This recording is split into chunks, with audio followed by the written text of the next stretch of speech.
اماں حاجہ نے کہا، ایلی اگر تو اسی طرح آنکھوں پہ پٹی باندھے چلتا گیا تو سوچ کیا ہوگا؟ اس کے لیے تو گھڑی بھر کا تماشا ہو جائے گا، پر تیری ساری زندگی حرام ہو جائے گی۔ دیکھ اپنے ابا کے قدموں پہ نہ چلیو، یہ راستہ اچھا نہیں ہے۔ ایلی اماں حاجہ کے کمرے سے نکل کر صحن میں آیا تو شہزاد چھم سے سامنے آ گئی۔ تو کہاں رہ گیا تھا؟ میرے سامنے تو چل پڑا تھا چگان سے۔ اماں حاجہ نے کہا، اے لڑکی، کیا تو اس کے ایک ایک منٹ کا حساب رکھتی ہے؟ وہ ہنس کے بولی، کیوں نہ رکھوں اماں، آخر میرا مہمان ہے۔ فرت اور حاجرہ ہوتی تو اور بات تھی، اب میں دھیان نہیں رکھوں گی تو وہ آ کر کیا کہیں گی؟ اماں نے کہا، اب تو ان کا بہانہ نہ بنا۔ شہزاد نے رازدارانہ انداز سے کہا، بہانے بھی بنانے ہی پڑتے ہیں اماں۔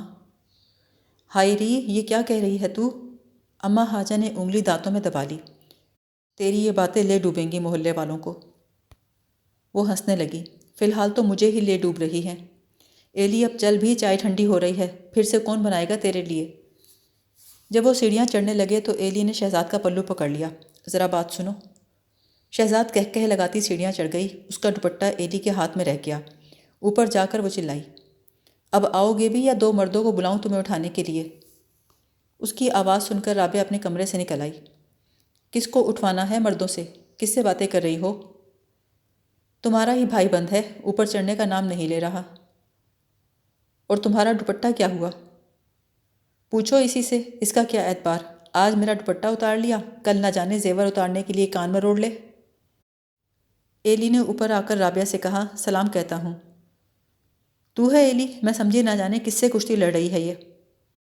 شہزاد ہنسی، یہ لڑے گا کشتی؟ صورت تو دیکھو۔ صورت تو اچھی بھلی ہے، رابعہ نے کہا۔ لو، یوں معلوم ہوتا ہے ابھی رو دے گا۔ شہزاد کی باتیں سن کر ایلی کو بھی ہنسی آ گئی۔ چوبارے میں پہنچ کر شہزاد بولی، جانو چائے بنا لی ہے یا نہیں؟ دیکھ مہمان سر پہ پہنچ گیا۔ جانو بڑبڑائی، مہمان ہوتا ہے 2 دن کا، یہ تو بے ایمان ہے۔ کیوں، تم سے کیا بے ایمانی کی ہے اس نے؟ شرماتی کیوں ہو جانو، بتا دو، میں کسی کو بتاؤں گی تھوڑی۔ جانو بپھر کر بولی، مجھ سے کیوں کرے گا بے ایمانی، تم جو ہو۔ وہ بڑبڑاتی ہوئی چائے لینے چلی گئی۔ ایلی نے باہیں پھیلا دیں، شہزاد میری طرف دیکھو۔ شہزاد ہنسی، تم تو بھکاری ہی رہے، ہاتھ پھیلانے کے علاوہ کچھ سوچتا ہی نہیں۔ ایلی نے پھر ہاتھ بڑھایا، بھکاری بن کر ہی کچھ مل جائے ہمیں۔ شہزاد ایک آہ بھر کے بولی، بھکارن سے کیا مانگتے ہو ایلی؟ اب یہاں کیا رکھا ہے، سبھی کچھ لٹ گیا۔ اب بھکاری آیا بھی تو کیا آیا، اب اسے کوئی کیا دے؟ ایلی دیوانہ وار اس کی طرف بڑھا، میں پاگل ہو جاؤں گا شہزاد۔ شہزاد ہنسی اور زبردستی ایلی کو کرسی پہ بٹھا کر بولی، یہاں بیٹھو تم آرام سے، بس میرے سامنے بیٹھے رہو، میں تم سے کچھ نہیں مانگتی۔ جانو چائے کی ٹرے میز پر رکھ کر چلی گئی اور شہزاد تخت پر بیٹھ کر یوں سلائی میں مصروف ہو گئی جیسے ایلی سے دور کا واسطہ بھی نہ ہو۔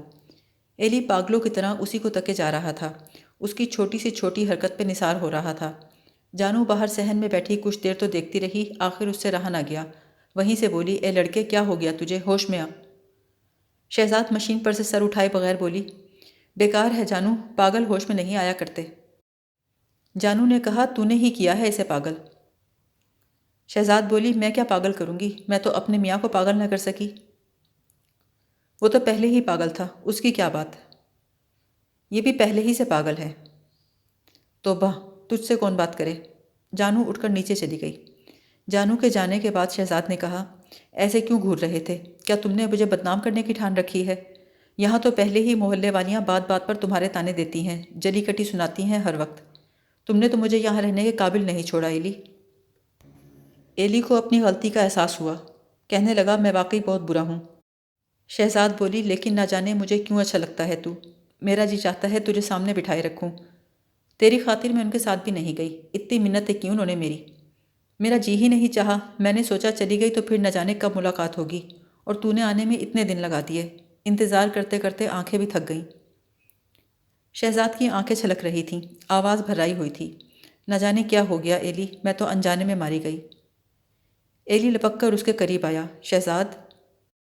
شہزاد بولی، نہ ایلی، ایسا نہ کر، میری نگاہ میں تو میری عزت رہنے دے، تیرا تو کچھ نہیں بگڑے گا، پر میں اپنے آپ سے بھی جاؤں گی، کم سے کم مجھے میری نظروں میں تو نہ گرا۔ تو میں کیا کروں؟ کچھ نہ کر، وہاں بیٹھ کر مجھ سے باتیں کر، میری باتیں سن، میں اپنی باتیں کسے سناؤں گی جو تو نے ہی نہ سنی تو۔ وہ دوپٹے کے پلو سے آنسو پوچھنے لگی۔ ایلی تو میرے سامنے ہاتھ پھیلاتا ہے، بھلا تجھے دینے کے لیے میرے پاس ہے ہی کیا؟ جس کے پاس کچھ بھی نہ ہو اس کے سامنے ہاتھ پھیلانے کا فائدہ؟ شہزاد کپڑے ہمیشہ ہی خوبصورت پہنتی تھی، لیکن اس شام اس نے خاص طور پر اچھے کپڑے پہنے اور بڑے اہتمام سے بناؤ سنگار کر کے بیٹھ گئی۔ خوشی کے مارے ایلی کو یقین نہیں آتا تھا کہ یہ اہتمام اس کی آمد کی وجہ سے ہے۔ وہ شام کو کھانے سے فارغ ہو کر بیٹھے ہی تھے کہ نیچے سے عورتوں کی آوازیں آنے لگیں۔ جانو نے کمرے میں داخل ہو کر کہا، اب تو جلدی بھی کرے گی یا نہیں؟ نیچے سب تیرا انتظار کر رہی ہیں۔ ایلی نے پوچھا، کون انتظار کر رہی ہیں؟ محلے کی عورتیں ہیں، اور کون؟ کیا شادی والے گھر گانے کے لیے نہیں جائے گی؟ یہاں تیرے سرہانے بیٹھی رہے گی؟ شادی والے گھر؟ ایلی نے گھبراہٹ بھری شرمندگی سے کہا، شادیوں کو تو وہ بھول ہی چکا تھا۔ شہزاد نے جانو سے کہا، ارے کیوں مغز چاٹ رہی ہو اس کا؟ جا تو رہی ہوں۔ پھر وہ ایلی سے کہنے لگی، میں جلدی آ جاؤں گی، تب تک تم کوئی کتاب پڑھنا۔ اس نے ایلی پہ ایک نگاہ التفات ڈالی، سیاہ پھولدار دوپٹے کو سر پر لے کر اسے یوں دیکھنے لگی کہ ایلی کی قوت گویائی سلب ہو کر رہ گئی۔ جب جانو سیڑھیوں میں چلی گئی تو شہزاد آہستہ سے بولی، سو نہ جانا، میں بس ابھی آئی۔ ایلی دیر تک بڑا سوچتا رہا، اس وقت وہ گا رہی ہوگی، گاتے وقت کتنی پیاری لگ رہی ہوگی۔ اس کی آنکھیں لمبی اور بہت خوبصورت تھیں۔ اس کے ماتھے پر قدرتی طور پر ایسے مقام پر تل تھا جہاں ہندو عورتیں ٹیکا لگایا کرتی ہیں۔ اس کی پیشانی اور آنکھیں اس قدر جاذب نظر تھیں کہ ہونٹوں کا موٹا پن اس کے حسن میں کبھی حارج ہی نہیں ہوا۔ دفعتاً اسے خیال آیا، شادی والا گھر تو وہی ہے جہاں غفور رہتا ہے۔ ایلی غصے میں کھولنے لگا۔ وہ لاہور پڑھ کر اپنی توجہ کسی اور طرف کرنے کی کوشش کرتا، لیکن اسے گانے والیوں کے رنگین جھرمٹ میں شہزاد چاند کی طرح دمکتی نظر آتی، جسے غفور لگاتار دیکھ رہا ہوتا۔ ٹن کی آواز پر اس نے گھڑی کی طرف دیکھا، 12:30۔ بھلا 12:30 بجے تک کون گاتا ہے؟ اس نے سوچا۔ چوگان میں عورتوں کی آوازیں سنائی دے رہی تھیں۔ وہ منتظر ہو کر بیٹھ گیا، شکر ہے آئی تو۔ جیسے ہی آواز دیکھی جھٹ دروازہ کھول کے کہوں گا، دیکھا یوں کرتے ہیں انتظار کہ دستک دیے بغیر دروازہ کھول دیا، میں تو تمہارے قدموں کی چاپ بھی پہچانتا ہوں۔ لیکن وہ بیٹھے کا بیٹھا رہ گیا۔ دروازوں پر دستکیں ہوئیں، دروازے کھلے اور بند ہو گئے، محلے پر سناٹا چھا گیا، لیکن شہزاد کے پاؤں کی چاپ سنائی نہ دی۔ ایلی بے بسی اور بے قراری سے ٹہلنے لگا۔ رفتہ رفتہ بے بسی پہ غصہ غالب آ گیا۔ میں پاگل ہوں جو یہاں اس کا انتظار کر رہا ہوں؟ جب جی چاہے آئے، جب جی چاہے نہ آئے، مجھے کیا؟ یہ سوچ کر وہ لیٹ گیا اور آنکھیں بند کر لیں۔ بڑی دیر کے بعد دروازہ بجا تو وہ چوکا اور بھاگ کر کنڈی کھول دی۔ اس وقت وہ بھول ہی گیا کہ اسے شہزاد کے آنے نہ آنے سے غرض نہیں تھی، اور یہ کہ وہ اس کا انتظار کر کر کے تھک چکا تھا۔ گھر پہنچتے ہی شہزاد چارپائی پہ ڈھیر ہو گئی۔ توبہ ہے، گا گا کر ہلکان ہو گئی میں تو۔ جانو بولی، تو اب کیا کپڑے بھی نہ بدلو گی؟ اپنی جان کھائیں کپڑے، مجھ میں اٹھنے کی ہمت بھی ہو۔ یہ کہہ کر وہ سرہانے تلے بازو رکھ کر ایلی سے کوئی بات کیے بغیر یوں سو گئی جیسے ایلی وہاں موجود ہی نہ ہو۔ وہ چند لمحے پھٹی پھٹی آنکھوں سے اس رنگین ڈھیر کو دیکھتا رہا، پھر کمرے سے نکل گیا۔ اگلے روز جاگتے ہی شہزاد نے اس کے کان میں تنکے چبھونے شروع کر دیے۔ اب جاگو گے بھی یا نہیں؟ لگتا ہے گھوڑے بیچ کر سوئے ہو، دیکھو تو دن چڑھایا ہے۔ ایلی نے کہا، شرم تو نہیں آتی؟ ساری رات انتظار کرایا اور اب صبح ہی صبح تنگ کر رہی ہو۔ وہ ہنسی، جب کوئی موجود نہ ہو تو بیٹھ کر انتظار کرتے ہو، جب موجود ہو تو خراٹے لے کر سوئے جاتے ہو۔ ایلی کا خیال تھا وہ رات کو دیر سے آنے پر معذرت کرے گی، وعدہ کرے گی کہ آئندہ کبھی اتنی دیر باہر نہ رہے گی، لیکن اس کی بجائے وہ ایلی کو سمجھانے لگی، اس طرح بات بات پہ بگڑا نہیں کرتے، تم برا مانتے ہو تو میں آج سے گانے نہیں جاؤں گی، لیکن معلوم بھی ہے میں نہ گئی تو محلے والیاں کیا سمجھیں گی؟ کیا؟ یہی کہ تم نے روک لیا۔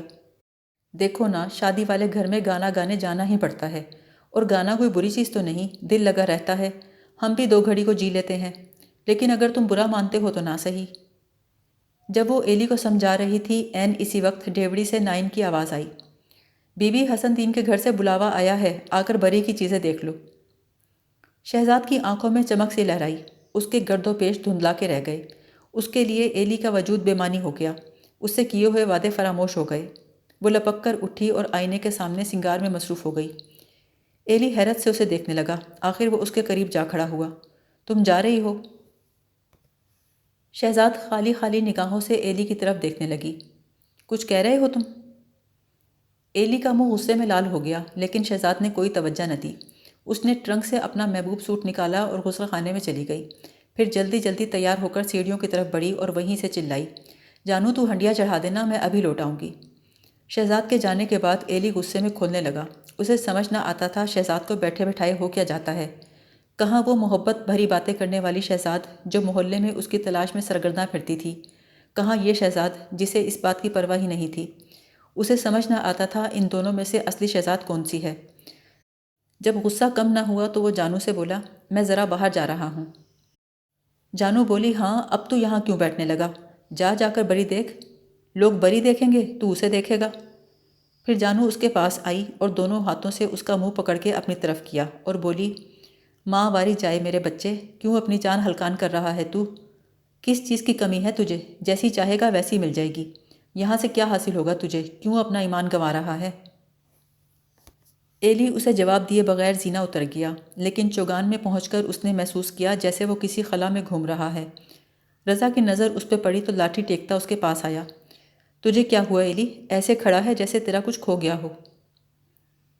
میں خود کھو گیا ہوں رضا۔ یہ پہلا دن تھا جب اس نے رضا کے روبرو اقرار کیا، لیکن اس وقت رضا کی توجہ ایلی کی طرف نہیں تھی۔ کہنے لگا، ارے یار آج تو وہ رونق میلے لگے ہیں کہ کیا بتاؤں، آ تجھے بھی لے چلوں۔ ایلی نے کہا، رضا ایک بات کہوں؟ ہاں کہو۔ میرا جی نہیں لگ رہا، کہیں اور چلیں؟ رضا نے سوٹا زمین پہ رکھا اور ایلی کو غور سے دیکھنے لگا۔ ایلی بولا، لیکن جائیں گے کہاں؟ رضا نے کہا، ہاں یہ تو سوچنے کی بات ہے۔ ارے وہ ارجمن جو ہے کب سے ہماری راہ تک رہا ہے، بیمار بھی بہت ہے، اسے دیکھنے چلتے ہیں۔ رضا بولا، چلو چلے چلتے ہیں۔ ایلی نے کہا، تو کیا ابھی؟ رضا نے کہا، خود ہی بات کرتا ہے خود ہی پیچھے ہٹتا ہے۔ ایلی نے کہا، اچھا رکو میں اپنا سوٹ کیس اٹھا لاؤں۔ رضا بولا، سوٹ کیس کی کیا ضرورت ہے، ہر وقت بابو بنا پھرتا ہے۔ اچھا جا لے آ سوٹ کیس، میں یہیں انتظار کر رہا ہوں۔ ایلی نے کہا، تو گھر نہیں جائے گا اطلاع دینے؟ رضا بولا، کسی کے ہاتھ کہلوا دوں گا کہ مال لینے جا رہا ہوں، تو جا جلدی سوٹ کیس لے کر آ۔ ایک لمحے کو ایلی کو خیال آیا، میں اسے بتائے بغیر کیسے جاؤں، وہ کیا سوچے گی؟ پھر 8 چھٹیاں ضائع کر دینا کہاں کی عقل مندی ہے، نہ جانے دوبارہ علی پور آنا کب نصیب ہو۔ لیکن دوسرے ہی لمحے اس پر غصہ غالب آ گیا۔ میں تو یہاں بیٹھ کر اس کا انتظار کروں اور وہ گانے بجانے اور بری اور جہیز دیکھنے میں مصروف رہے۔ گانا تو محض بہانہ ہے، مقصد تو اپنی نمائش کرنا ہے۔ اس نے سوٹ کیس اٹھایا اور سیڑھیاں اتر گیا۔ علی پور سے نکلتے ہی اسے اپنے جذبات میں چلے آنے کا افسوس ہونے لگا۔ گاڑی چھکا چھک چل رہی تھی۔ ہرے بھرے کھیتوں کے پرے شہزاد اس کے پیچھے بھاگتی محسوس ہو رہی تھی۔ ایلی نہ جاؤ۔ ایلی تم کیوں جا رہے ہو؟ کیا تم مجھ پر اعتماد نہیں کر سکتے؟ شاہ کاکو کے اسٹیشن پر اترنے کے بعد اسے چند کچے گھروندے نظر آئے۔ کچے گھروندوں کے چاروں طرف دور دور تک بنجر زمین تھی۔ چمار کی دکان پر 4 ایک آدمی بیٹھے حقہ پی رہے تھے۔ ان کے قریب ہی 2-3 آدمی بیٹھے اونگ رہے تھے۔ دائیں ہاتھ پر کیکر کے درخت تلے ایک گدھا کھڑا تھا جس پر لکڑیاں لدی ہوئی تھیں۔ قریب ہی ایک کنواں تھا جس پر چند بھدی اور میلی سی عورتیں پانی بھر رہی تھیں۔ یہ منظر دیکھ کر ایلی گھبرا گیا۔ رضا یہ تو بالکل ویرانہ ہے۔ رضا نے کہا، گاؤں تو ایسے ہی ہوتے ہیں۔ لیکن ارجمن تو بندرابن بتایا کرتا تھا۔ رضا نے کہا لگایا، اب دیکھ لو بندرابن، وہ سچ مچ کارخانے میں ہی کام کرتا ہے نا؟ تارپین کے تیل کا کارخانہ گاؤں سے 3 میل کے فاصلے پر تھا۔ اسٹیشن سے ایک چھوٹی سی لائن کارخانے کی طرف جاتی تھی جس پر ٹرالیاں چلتی تھیں۔ یہ کارخانہ ایک بہت بڑے چوگان میں تھا جس میں کئی عمارتیں اور مشینیں تھیں، لیکن اکثر عمارتیں ویران پڑی تھیں اور مشینیں بیکار کھڑی زنگ آلود ہو رہی تھیں۔ کارخانے کے ایک طرف مزدوروں اور ملازموں کے لیے کوارٹر بنے ہوئے تھے۔ بہت تلاش کے بعد انہیں ارجمن کا چھوٹا سا کوارٹر ملا جس کے مختصر سے صحن میں ایک جانب باورچی خانہ اور غسل خانہ تھا اور دوسری جانب کمرہ۔ کمرے میں ارجمن کی ماں چارپائی کے قریب پھٹی پھٹی آنکھوں سے بیٹے کو دیکھ رہی تھی۔ ارجمن کی ہمشیرہ یوں بیٹھی تھی جیسے ابھی رو دے گی۔ چارپائی پر ارجمن کے نام پر صرف ڈھانچہ پڑا تھا۔ اس کی آنکھوں کے گرد سیاہ حلقے تھے، چہرے کی ہڈیاں پہلے سے زیادہ ابھر چکی تھیں۔ ایلی نے گھبرا کے چاروں طرف دیکھا، یا اللہ میں کہاں آ گیا ہوں؟ اس کے قریب رضا لاٹھی زمین سے ٹیکے چپ چاپ کھڑا تھا۔ دفتن ارجمن کی ماں کی نظر ان پہ پڑی، وہ چونکی۔